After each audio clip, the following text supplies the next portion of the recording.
Welcome to Cuelist Tutorials. In this tutorial, we are going to discuss your PDF view. When you first open your project, you're going to see a single PDF on your screen. Above the PDF, you will see your toolbar, and at the center of your toolbar, you will see a number of zoom controls. The first is a way to jump in large increments. You can zoom in, say, at 300%, or back to 100% at any point.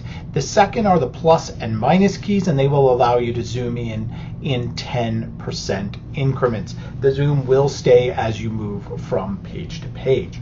Over on the far right side of your toolbar, you will see an icon called View Settings.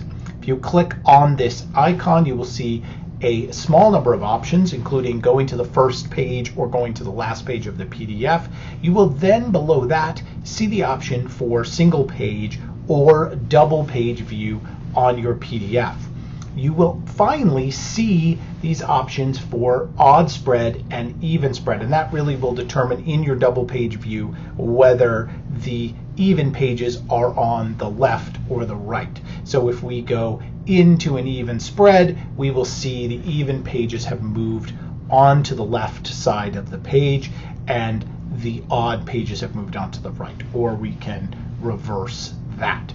Now, one thing to note is that right now our cues are on the page, and we'll discuss this in another tutorial, but if we want to move our cues over to the margin, we can click the margin view, and that will move our cues, our untethered cues, over to the margin.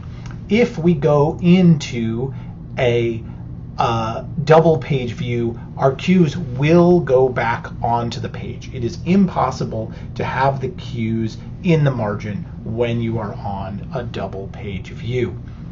As with many of our view settings, these views are unique to you as the viewer, and you do not need to worry about them affecting any of your collaborators' choices in terms of the way that they view their script.